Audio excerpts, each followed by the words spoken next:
abafundi bakaJesu wathi asiwele sengaphesheya ubafaka emkhunjini bathe masebese wathi asiwele sengaphesheya wangena emkhunjini nawalala endleleni amagaga asakuba wanomoya akuba amagaga aswanomoya bonke baqala baba intimidated banokwesaba ukuthi bazofa ngoba yiki into enisaba njengokufa sikhonza nanje ukufa nakwesaba baqala ke manje bazama imizamo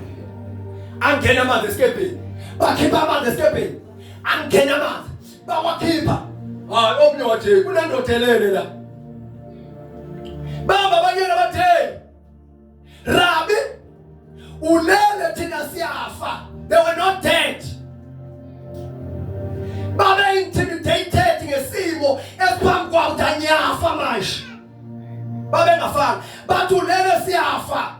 they proclaim the word lokufa bengakafi besatshiswa isimo hayi bazalwane babe sabi isimo esiphambi kwabo ebaqala basaba manje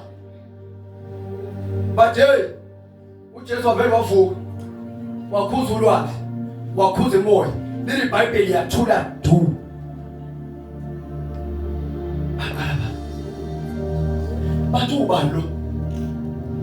bathu ubalo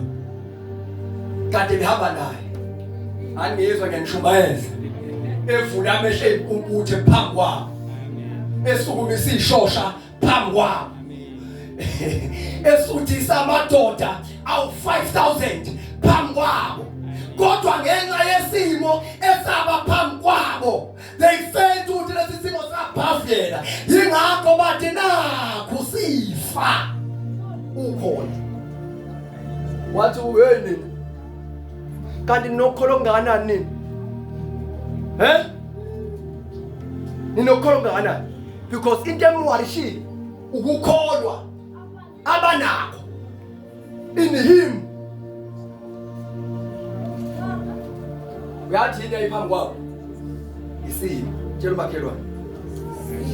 okhona isimo phambi kwabo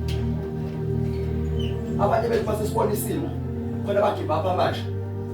phathwe ikhanda kabi kathatha sengiyafa umuntu ekhuluma inform ifamily sengiyafa kunabantu abasende engozini zemoto baphuma kunabantu abaphuma kuma-ICU kunabantu abaphuma endaweni yena ngasaliswa ikhanda kabi kathatha athi ngiyafa kunabantu abagive up ngenxa yesimo nje esingekho esiphambi kwabo kunabantu abadila nezinto eziserious kakhulu nalento odila nayo kunabantu abamelelene nezinto ezinzima phambi kwabo kunalento ona odila nayo abanye bathi bagive up isona John 1 leyo nje into engamsebenzi walo ukuthi ugive up empilweni kukhona amadoda aserious ngaphandle ngoba isimo masiphambi komuntu siyamenza ukuthi umuntu aphelelwe yithemba kodwa ngizothi wena namhlanje don't be intimidated by the current situation don't be ngale ngabe ndobhekene nayo